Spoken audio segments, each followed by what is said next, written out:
अपना उत्तराखंड में आप सभी का बहुत स्वागत है और मैं हूं आपके साथ में अमनदीप। खबरों की शुरुआत करते हैं। चमोली में बारिश से हालात बिगड़ते हुए नजर आ रहे हैं। कहीं पर थलानी में पिंडर नदी का जलस्तर लगातार बढ़ता जा रहा है। कॉलेज समेत कई घरों में बारिश का पानी घुस गया है, जिससे कि स्थानीय लोग डर के साए में रह रहे हैं। थराली का सरस्वती शिशु मंदिर, बेतालेश्वर मंदिर और साथ ही स्थानीय लोगों के घरों में पानी पहुंच गया है। पानी के साथ साथ नदी का मलबा भी लोगों के घरों में घुस रहा है।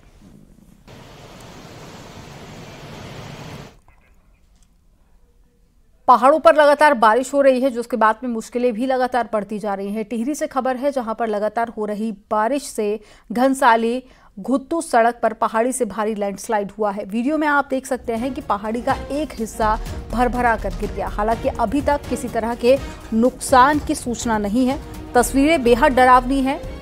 पहाड़ से कई टन मलबा नीचे गिर गया है। हालांकि इस दौरान वहां पर कोई भी शख्स मौजूद नहीं था, लिहाजा कोई बड़ा हादसा नहीं हुआ, लेकिन रोड बंद हो गई है।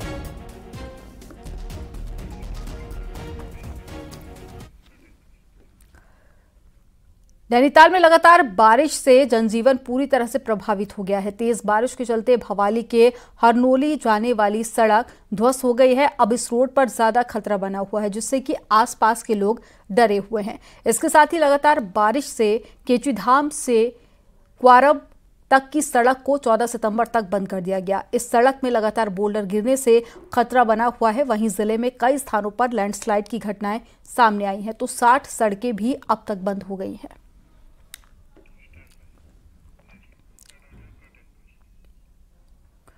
बारिश का असर इंसानों के साथ ही वन्य जीवों पर भी पड़ रहा है। रामनगर के तराई पश्चिमी वन प्रभाग के आमपोखरा रेंज में एक लैबर्ट का शव बहकर आ गया, जिसे तराई वेस्ट फॉरेस्ट डिवीजन के साथ ही कॉर्बेट की टीम ने सुरक्षित निकाला। ये शावक करीब 6 महीने का बताया जा रहा है, जो कि एकदम स्वस्थ है और उसकी मां की तलाश की जा रही है, जिससे कि शावक को उसके परिवार से मिलाया जा सके। उसमें एक लेपर्ड का बच्चा जो करीब 5 से 6 माह का है, वो बहकर तराई वेस्ट फॉरेस्ट डिवीजन की आमपोखरा रेंज में आ गया था, जिसको कॉर्बेट टाइगर रिजर्व की और तराई वेस्ट फॉरेस्ट डिवीजन की टीम द्वारा रेस्क्यू किया गया है। वो जो बच्चा है वो ठीक ठाक है और उसको उसके परिवार से मिलाने का प्रयास किया जा रहा है। हल्द्वानी और उसके आसपास लगातार बारिश का सिलसिला जारी है, जिसके कारण हल्द्वानी खटीमा हाईवे पर पड़ने वाले शेर और सूर्य नाले उफान पर आ गए हैं, जिसके कारण पुलिस को इस सड़क पर आवाजाही को पूरी तरह से रोकना पड़ा।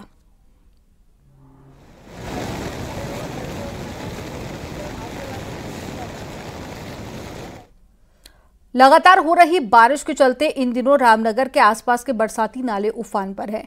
ऐसे में ढेला बरसाती नाला भी उफान पर है। यहां पर एक जिप्सी ड्राइवर ने नाले का जलस्तर देखे बिना ही अपनी जिप्सी उफनते नाले के हवाले कर दी, जिसे पानी अपने बहाव के साथ ले गया। बताया जा रहा है कि उस समय इस जिप्सी में पर्यटक भी मौजूद थे। हालांकि तुरंत ही जिप्सी सवारों को बाहर निकाल लिया गया और जिप्सी नाले में बहने से पहले सभी को बाहर निकाल लिया गया। बताया जा रहा है कि इस घटना में इन लोगों को हल्की चोटें भी आई हैं।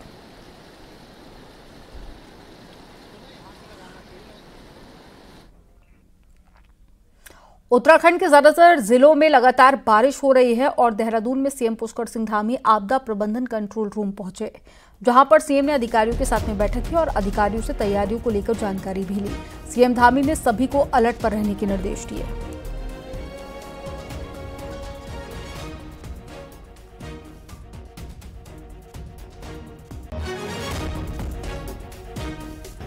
J&K से लौटकर सीधे मुख्यमंत्री Pushkar Singh Dhami disaster control room में पहुंचे, जहां उन्होंने प्रदेश में अतिवृष्टि का जायजा लिया।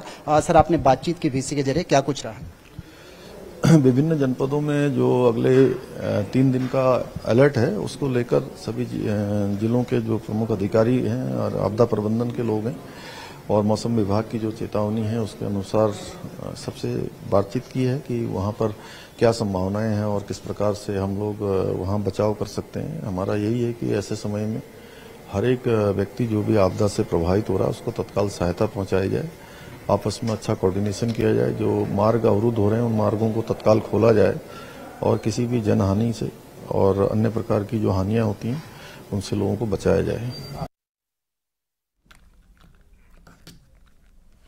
और चलिए खबरों में आगे बढ़ेंगे। उत्तराखंड में 250 से कम की आबादी वाले 400 से ज्यादा गांवों को सड़कों से कनेक्ट करने के लिए ग्रामीण विकास मंत्री गणेश जोशी ने शुक्रवार को नई दिल्ली में केंद्रीय ग्रामीण विकास मंत्री शिवराज सिंह चौहान से मुलाकात की और मदद की गुहार लगाई। प्रधानमंत्री ग्रामीण सड़क योजना में केंद्र से सड़क बनाने के लिए जो पैसा मिलता है उसके लिए गाँव की आबादी कम से कम 250 होनी चाहिए।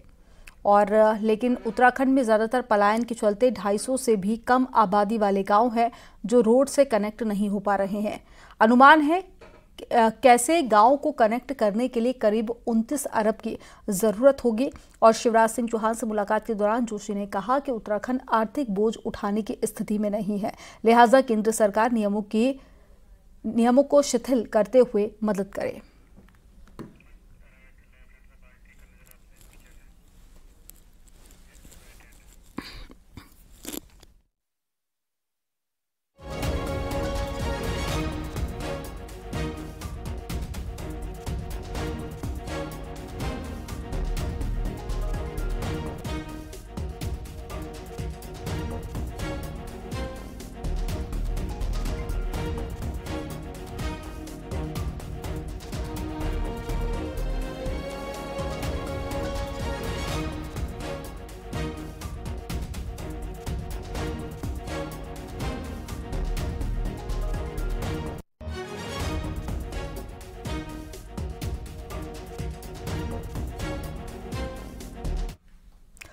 अगले कुछ हफ्तों में होने जा रहे छात्र संघ चुनाव की गहमा गहमी के बीच में ऋषिकेश कॉलेज कैंपस का एक वीडियो सोशल मीडिया पर वायरल हो रहा है। दावा किया जा रहा है कि वीडियो में जो 2 लड़कियों के समूह आपस में भिड़ रहे हैं वो दरअसल चुनाव से जुड़ी किसी बात को लेकर है। हालांकि न्यूज़ 18 वीडियो को लेकर स्वतंत्र तौर पर कुछ दावा नहीं करता। बताया जा रहा है कि कुछ देर तक चले झगड़े को किसी स्टूडेंट ने अपने मोबाइल में कैद कर लिया और देखते ही देखते ये वीडियो सोशल मीडिया पर वायरल हो गया।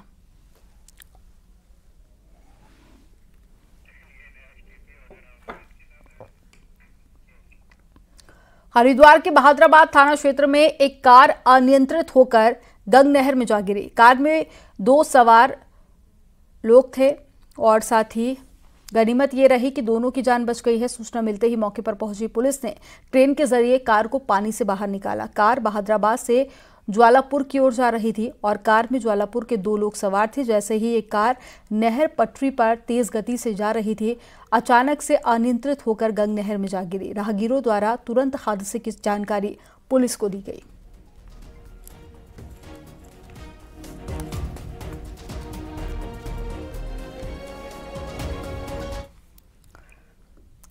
पूर्व सीएम भगत सिंह कोश्यारी ने उत्तराखंड में भू कानून और बाहरी लोगों के घुसपैठ पर कहा है कि भू कानून से पहले भूमि बंदोबस्त जरूरी है। बिना भूमि बंदोबस्त के भू कानून का कोई भी मतलब नहीं है। वहीं डेमोग्राफिक चेंज को उन्होंने संवेदनशील मुद्दा बताया। साथ ही बाहरी लोगों की घुसपैठ पर कहा है कि उन्हें बाहरी कहना ठीक नहीं है, बल्कि ये देखना चाहिए कि उत्तराखंड का चरित्र नहीं बदलना चाहिए। ठोस भू कानून की बात कर रहे हैं, उनको ये पूछे कि हमारे उत्तराखंड में कितने प्रकार की भूमि है। अगर वो उसका उत्तर दे दे तो फिर मैं आपको उत्तर दूं। इनमें से कोई भी नहीं जानता कि उत्तराखंड के अंदर कितने, कम से कम 25 प्रकार के जमीनें हैं। कहा कि सबसे पहले किसी भी कानून से उत्तराखंड में ये लैंड सेटलमेंट होना ही होना चाहिए। 62-64 के बाद यहाँ लैंड सेटलमेंट नहीं हुआ है, उसके कारण से सारे झगड़े हो रहे हैं। ये जितनी जल्दी हो जाए उतना अच्छा है। और माननीय मुख्यमंत्री जी ने भी, मेरी बातचीत हुई है, उन्हें सहमत व्यक्त किया कि डेमोग्राफिक कैरेक्टर बदल रहा है, एक चीज है, उस चीज पर ध्यान देना ये आवश्यक है। डेमोग्राफिक जो बाहर वाली जब बात आती है तो उसको बहुत सोच समझ के करना चाहिए, क्योंकि उत्तराखंड के अगर 50% नहीं तो 40% लोग उत्तराखंड से बाहर हैं। उत्तराखंड में डेमोग्राफिक चेंज की जो बहस तेज हो गई है उसके पीछे है यहां तेजी के साथ में बढ़ती मुस्लिम आबादी। 2001 में यहां पर करीब 1.5% मुसलमान थे, जो 24 सालों में 17% तक जा पहुंचे हैं, जबकि पड़ोसी राज्य हिमाचल में मुस्लिम आबादी दशकों बाद भी 2% के आसपास बनी हुई है। क्या है इसकी असल वजह, एक रिपोर्ट में आपको दिखाते हैं।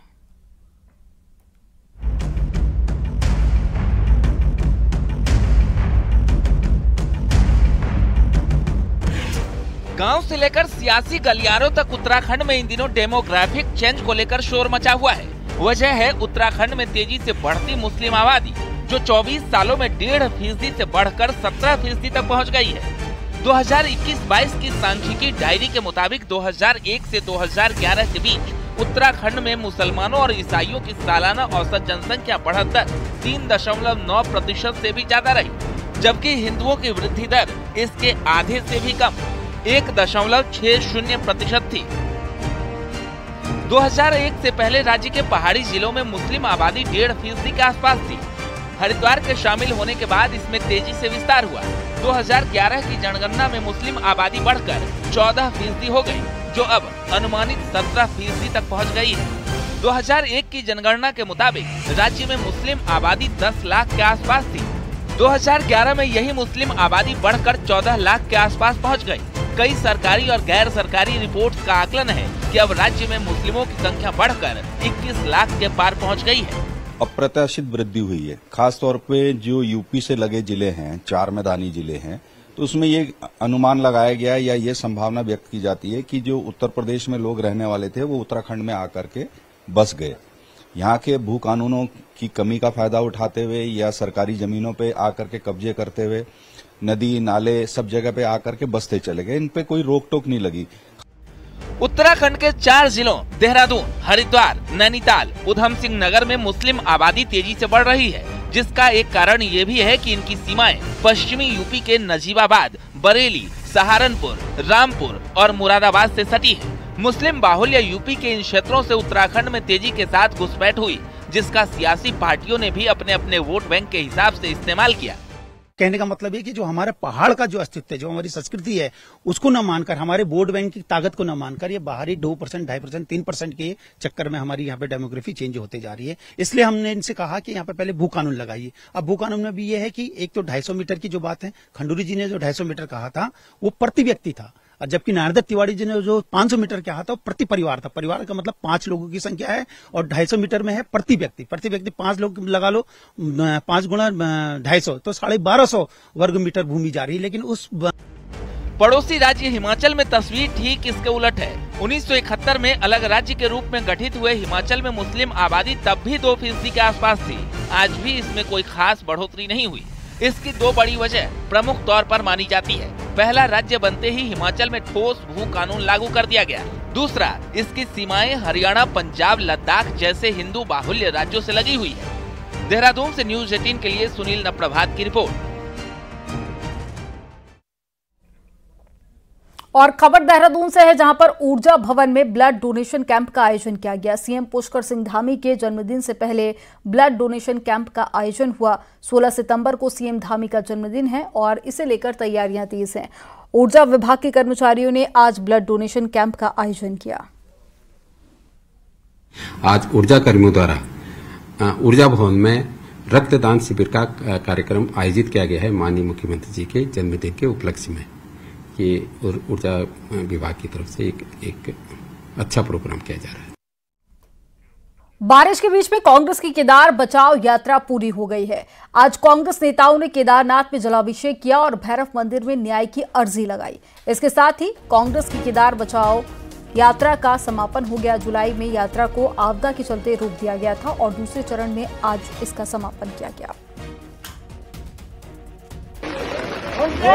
आज केदारनाथ प्रतिष्ठा रक्षा यात्रा का समापन यहाँ केदारनाथ में हो रहा है। यहाँ पर जलाभिषेक, पूजा अर्चना और भैरव बाबा के मंदिर में एप्लीकेशन लगाकर पंडित पुरोहितों के साथ बैठक कर अब यहाँ पर झंडारोहण की क्रिया समाप्त हुई है। अब यात्रा यहाँ पर समाप्त की जाती है। सभी यात्री अपने अपने घरों को यहाँ से वापस जाएंगे। यौन शोषण में फंसे दुग्ध संघ अध्यक्ष मुकेश बोरा को हाईकोर्ट से बड़ी राहत मिल गई है। हाईकोर्ट ने 17 सितंबर तक मुकेश बोरा की गिरफ्तारी पर रोक लगा दी है और जांच में सहयोग करने का आदेश दिया है। इसके साथ ही हाईकोर्ट ने कहा है कि मुकेश बोरा को अल्मोड़ा कोतवाली में हाजिरी देनी होगी और किसी को इस दौरान धमकाया नहीं जाएगा। 17 सितंबर को ही कोर्ट इस मामले में अपना निर्णय देगी। आपको बता दें कि दुग्ध संघ में ही काम करने वाली एक महिला ने मुकेश बोरा के खिलाफ बलात्कार का केस दर्ज किया था, जिसके बाद में एक नाबालिग की ओर से यौन उत्पीड़न का मामला दर्ज हुआ था। मुकेश बोरा जी को अंतरिम राहत देते हुए मंगलवार तक उनकी गिरफ्तारी पर रोक लगा दी है और उनसे कहा है कि आप पुलिस को पूरा कॉपरेशन करेंगे और किसी भी विक्टिम को और जो उसमें गवाह हैं उनको किसी भी तरीके से उनको विन ओवर करने का प्रयास नहीं करेंगे।